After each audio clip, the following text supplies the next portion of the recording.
প্রশ্ন দেওয়া আছে দুটি ধনাত্মক অখণ্ড সংখ্যার অন্তর 3 এবং তাদের বর্গের সমষ্টি 117। সংখ্যা দুটি হিসাব করি। মনে করি ধনাত্মক অখণ্ড বড় সংখ্যাটি x+3 এবং ধনাত্মক অখণ্ড ছোট সংখ্যা x।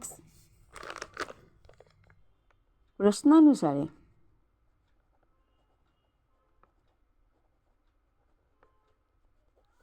x+3 হোল স্কয়ার বর্গ, প্রথম সংখ্যার বর্গ বড় সংখ্যার বর্গ প্লাস ছোট সংখ্যার বর্গ equal to 117।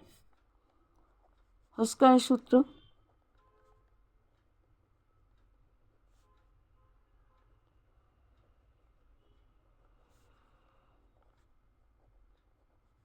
Two x square plus 6x plus 9 minus 117 equal to 0। 2x square plus 6x 9 17 হলো 108 মাইনাস 108 ইকুয়াল টু 0। 2 কমন চলে যাবে, x square plus 3x 54 equal to 0। x square plus 3x minus 54 equal to 0. Middle term x square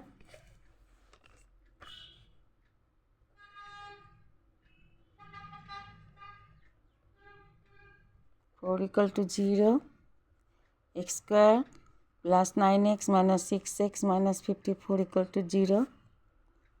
X common gale x plus 9 minus 6 common gale x plus 9. অতএব x plus 9 into x minus 6 equal to 0। অতএব x plus 9 equal to 0, x equal to minus 9। অগ্রাহ্য ঋণাত্মক অখণ্ড, এটা ঋণাত্মক সংখ্যা, অগ্রাহ্য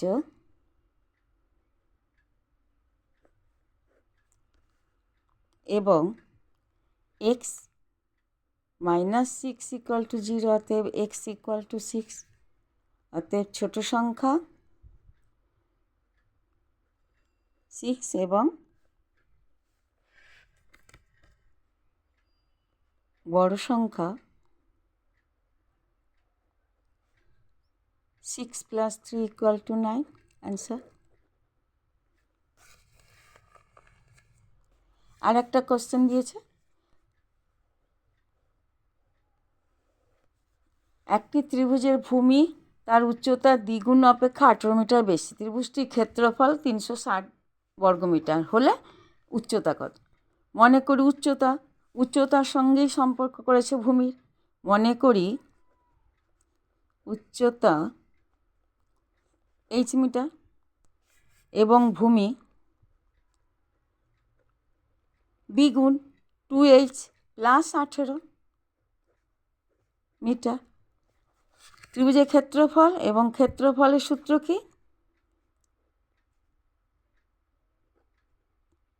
ত্রিভুজের ক্ষেত্রফল সমান হাফ গুণ ভূমি গুণ উচ্চতা।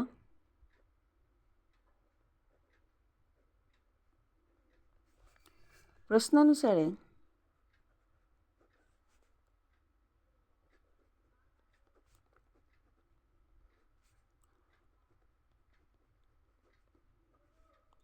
h equal to 360। 2 কমন নিলাম, h plus 9, h equal to 2 কেটে গেল, h গুণ করে দিচ্ছি, h square plus 9h minus 360 equal to 0। h square plus 9 কিসে পাবো? 9 পাবো 24, আর যদি 15 গুণ করি তাহলে 360 পাবো। আর 24 থেকে 24 মাইনাস 15 বিয়োগ করলে 9 পাবো। আর গুণ করলে 360 পাবে into H minus 360 equal to 0। H square plus 24h minus 15h minus 360 equal to 0।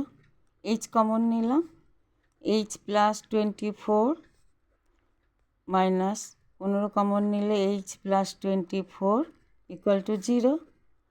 H plus 24 H minus 15 equal to 0। অতএব এইচ প্লাস 24 ইকুয়াল টু 0, তাহলে এইচ ইকুয়াল টু মাইনাস 24। ঋণাত্মক উচ্চতা কখনো ঋণাত্মক হতে পারে না, অগ্রাহ্য হবে। এবং এইচ মাইনাস 15 ইকুয়াল টু 0, অতএব এইচ ইকুয়াল টু 15 ধনাত্মক। তাহলে উচ্চতা আমার 15 মিটার। অতএব উচ্চতা 15 মিটার, এটা অ্যান্সার।